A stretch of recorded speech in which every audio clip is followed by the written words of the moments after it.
This is what I want to be talking about today. David Bowie said it best.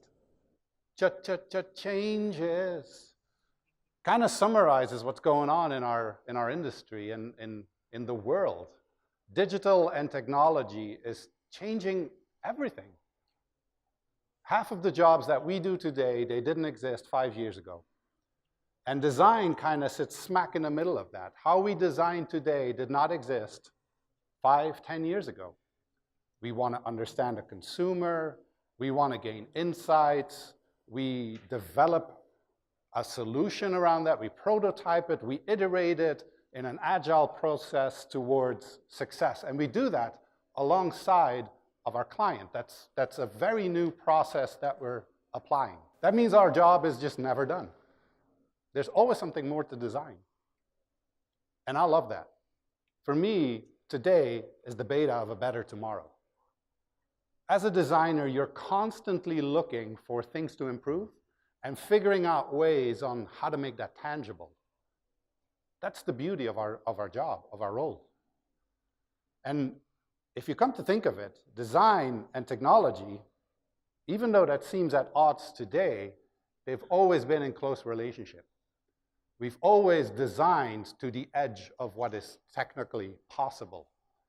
And most of what we use today, we kind of see as, well, a normal piece of technology, a smartphone. That was unimaginable yesterday. So if what today is normal was once considered unimaginable, then the question becomes, what will be tomorrow's ordinary? I'll share a few examples with that. I don't hear the audio for that. Excuse me, I don't hear the audio for that.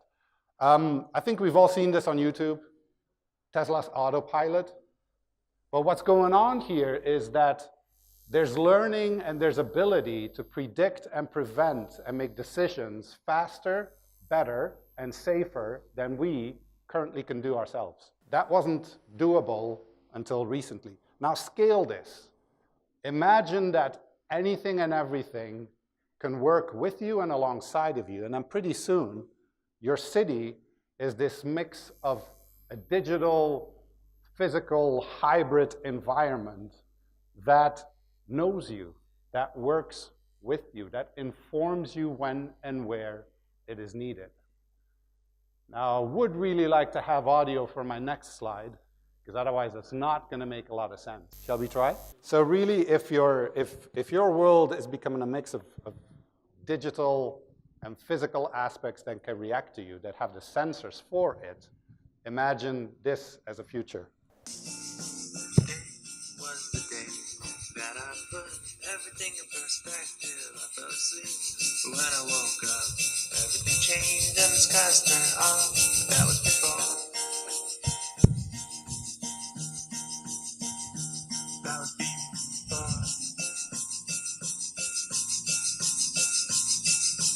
Came along and it turned me on with a little bit of love and a little bit of yeah.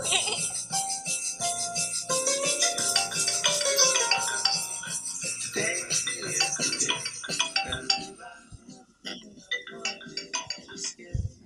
Dumb, ordinary things are becoming smart because of the technology that enables to understand their moment in time and the most ideal use for them. Obviously, this is a concept, but this is how we are starting to think about our relationship with objects, products, and services. If at any time, any object around us can fulfill a need, then we're kind of meeting the edge of what is technologically possible. Few things need to change for that, though. In our future, where it's just me, myself, and I, we will live in a world that is covered with sensors gathering data from us constantly. That's either awesome or creepy. Now for brands, because we are talking about products and services, and it's brands that own them, if they are struggling with this thing called data, I do not have good news for them, because the data will only get bigger. We're already talking about big data. That's actually at a fraction of what's coming at us. I suppose the next iteration of big data is even bigger data, and that's the next for brands. They are going to have to sense make an avalanche of data. The intelligence that they'll take out of that is going to be their brand differentiator. But when I'm talking about sensors, and when I'm talking about gathering data and things that are constantly monitoring us, it is kind of creepy. This is a quote from a friend of mine who happens to be a data scientist. If you're not paranoid, you're crazy, because we're constantly gathering data from you. We feel sort of a tension around that because we're still really only building our tolerance to it. From being somewhat scared and paranoid and very sensitive about it to allowing it because we have an understood trade-off. If I give you a bit of this, then I get a little bit of that. But pretty soon, the fact that data is gathered from you is just going to be like gravity, like air. It just is. For brands, they need to have a deeper thought on what the value and what the role is that they now play. Because as customers, you expect a smooth and easy and memorable experience at any point in time. Here too, any point in time with the introduction of web data, mobile data, geodata, Internet of Things data, I can go on. All these new streams of data where customers go in and out at a moment, that is a completely new playfield. That is unknown territory. So how do you make a mark as a brand? Well, perhaps stop thinking about the importance that you feel to the identity of your brand, but start thinking in terms of brand engagement. I believe that the success for brands is to successfully synchronize seamless transitions from brand to brand to brand while staying on brand, based on the knowledge that you have out of data. Your task as a brand owner is to engage, not to convince, not to sell, not to push. It's to engage for reasons stated. Engaged customers are going to be worth a lot more than loyal ones. The creation of smooth and seamless branded experiences and engagements based on a new approach to how you manage data. Which brings me to my next topic. What do we do with all that data? Well, how about we make artificial intelligence a bit more intelligent and a lot less artificial? At the moment, it's still very easy to fool artificial intelligence. It's easier to fool and trick than it is to fool a human being. It's still catching up. And it's kind of shallow. It's clickbait. Ha, made you look. Basically, what the potential is at the moment is, well, if you like him, you will like that. So really, that's all about you? Can we define you as you like what people you like?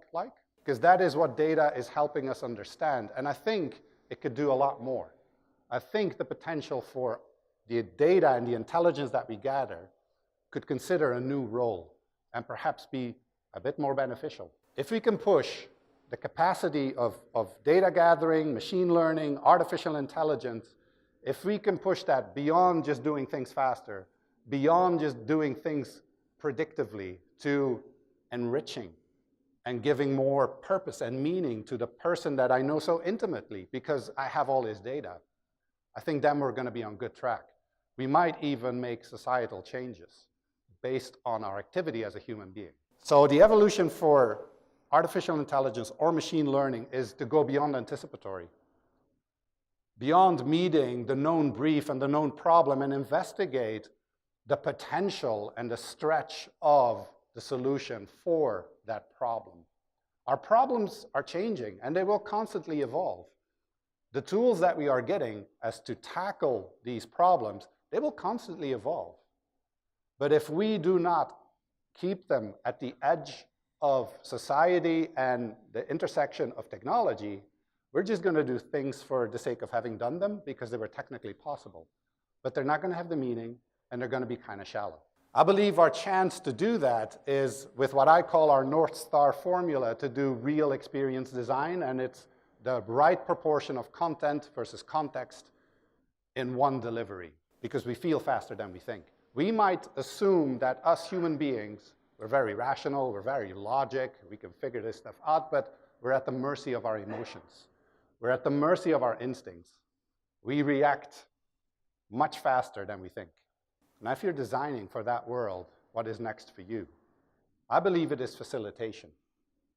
That's the next role as a designer, which is good news. We're going to move beyond just this.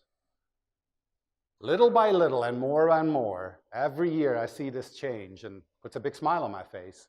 We are asked to do more than just, can you make it more pretty? Can you make it bigger?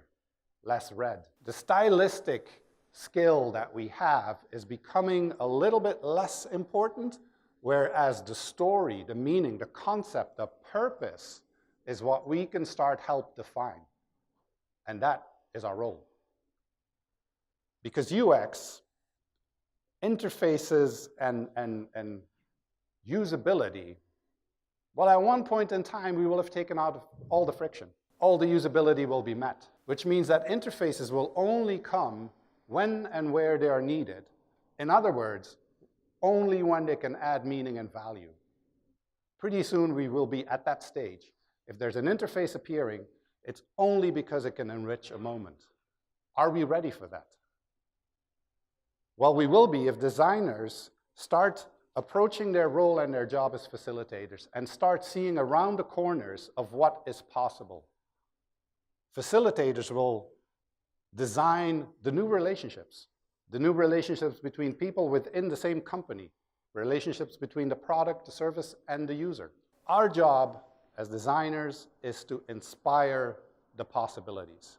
If we are thinking short term, if we're only looking at the next evolution of our product, well, we're kind of doing ourselves injustice. We're going to fall short of our own potential. And our role is to push that, because ultimately what we want to do is make technology work a lot better for humans. So how can we do that? We're not yet at that stage where there's enough data gathered for us designers to truly dive deep into problems. But we're getting close. And when that happens, people that are making things, it's going to fundamentally shake the tree of how things are done. One way of accelerating that is that companies, as a brand, the habit is to work this way. I shall spend a lot of effort and define my strategy. Here is my vision. Now go and make it. That's great. But how about the other way? How about re-informing your strategy based on what it is that you have made and the reaction that you got? Because you will never yet be able to predict the outcome of a designed good. There needs to be a two-way stream. Your strategy needs to be ready to adapt to the reality of the market. As a designer, your next challenge or your next skill or tool is system thinking. If everything is a sensor, if everything that we design is thought of as a learning system, not just an artifact, a learning system that can tell you data of how it's used, when it's used, by whom it's used, or not, then we will have the opportunity to get the kind of data to really finesse and push the boundaries of what can be designed for that object. That's only possible if we understand the system that's in play, and that's only doable if we start thinking about emotional value, not rational value. The photo here is rational value design at its best. It's a cup that will tell you what's in the cup. Hooray. Rational value is anything that can be tracked and measured. The steps you take, the calories you burned, the distance you traveled, the points you collected. How about emotional value? Much more difficult to define. Much more longer term before you can understand that. But that's ultimately where we can bring it, because there's an emotional revolution coming our way. People are oversaturated with technology and the use of it and the enforcement that we give it. Now, as a designer, I found that I have success with bringing customers into new habits, new technology, new products by connecting with them emotionally, by allowing them to redefine the relationship that they have with this object and go a little bit beyond just attention-hungry or decision fatigue. But how about joy? How about purpose? How about it understands what matters to me in my world, and it is delivering me that. And the good news is, as a designer, we sit right at that bridge of emotional and rational. We can help connect that and really, truly make it shine. No machine, no algorithm will ever do that. That's in our capacity. So yes, let technology push us. Let the waves come. Be confused. Your superpower is still your creativity. The algorithms can only try and mimic that. So we're in good shape. Who's a designer here? Awesome. That means your future's guaranteed, and we can go and change the world. Thank you.